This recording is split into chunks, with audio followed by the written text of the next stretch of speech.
Hey there, Brady here with your daily tennis lesson. So we're looking at the swing volley, also known as the drive volley this week. And for today's video, what I want to discuss are the times when we should maybe use a swing volley versus the times we should use a traditional volley. All right, so before we get into some of those, kind of scenarios, let's look at the two shots real quick. Here's the swing volley first. All right, now, same exact ball, here's the standard volley. All right, so my question before we get into this video today is, which of those two shots is possibly more susceptible to having a mistake be made on the swinger's behalf? Okay, I think it's pretty apparent that the swing volley, there's just more mechanics going on. There's more racket speed, there's more stroke. The legs are probably loading quite a bit bigger, so there's more power. You go to a standard volley, it's definitely considered more of the conservative or safer play, if you will. All right, so let's now differentiate some times between when the swing volley should be used versus the standard volley. The first, to me, the topic would definitely be the difference between singles and doubles. All right, in singles, for me personally, because I look to hit winners from farther back. I like to hit winners from the baseline, sometimes behind the baseline. Definitely once I'm in no man's land, I feel like in singles, I'm definitely in an attacking position, trying to put a lot of balls away, especially when they float. So I would use the swing volley quite a bit in singles, where in doubles, number one, you just don't see the pros using swing volleys all that often in doubles. They're not as, easily putting shots away from farther away from the net in doubles.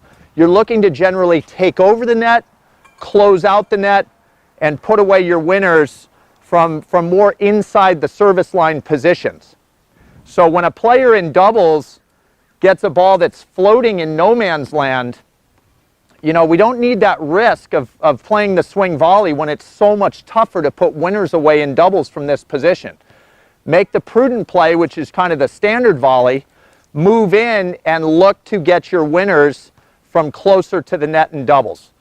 So that's number one. Utilize the swing volley more in singles and utilize the standard volley more in doubles from this no man's land position. Okay? All right, now the next kind of scenario that we're in to decide whether it's a swing volley or a standard volley would simply be if something's a little bit off. I mean, even right now, you guys can see this sun is pretty bright in my face. This is towards the end of the day. So when I'm looking straight ahead at the court, the sun's not in my eyes. Let's say it was earlier in the day and I've got a ball coming at me and the sun is directly out in front of me. Sun can make life very difficult. So I always feel like when something's a little bit tricky, sun, wind, maybe my balance for whatever reason as I come up inside the baseline was just a little shaky. I didn't get my legs set. We go back to the idea of which shot is more susceptible to having something go wrong. It's definitely the swing volley. Okay, so I'm always looking to utilize swing volley unless it's a tricky situation. Okay, so at that point, I want to really ensure that I make the ball. So if I get into this spot, too much sun, little bit of wind, the ball's dancing around on me, I close up, little bit of a shake in my feet, whatever you may have.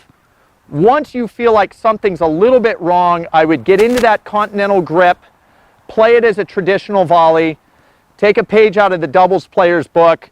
Yes, you're going to probably have to make one or two more shots in the rally, but at least we didn't give away a free point going for a swing volley when, the elements just were not going to allow us to hit the best possible shot, okay?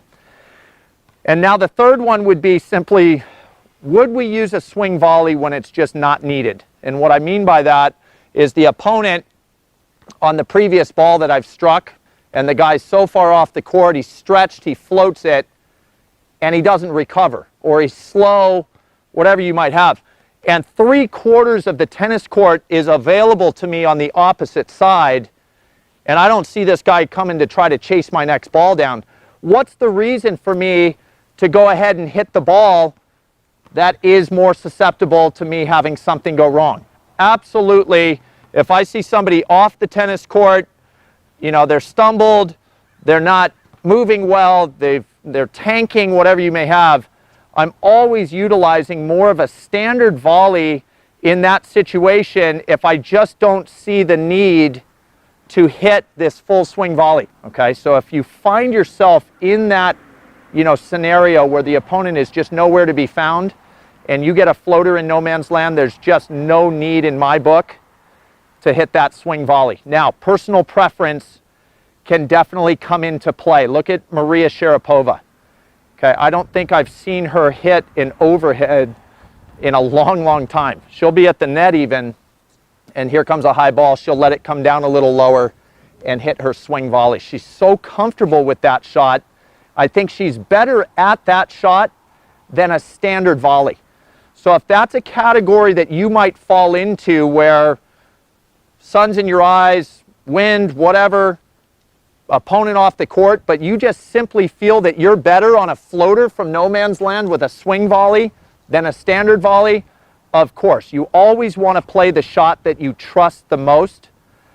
But if net, both shots, you could pull them off relatively equally, and we know that there's less mechanics going on in a standard volley, I would always, utilize the shot that you can rely on more, which for most of us would just be a simple standard volley, wide open court, easy put away, doesn't need all that flash that a swing volley maybe brings in that we kind of get caught up in sometimes, okay?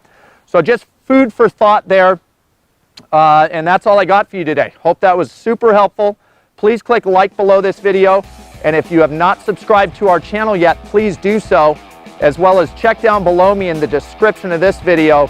You'll find the link to 3 free courses that Mark and I have put together. I think you'll find those really helpful as well. All right, so until next time, be well, and we'll see you soon at Daily Tennis Lessons.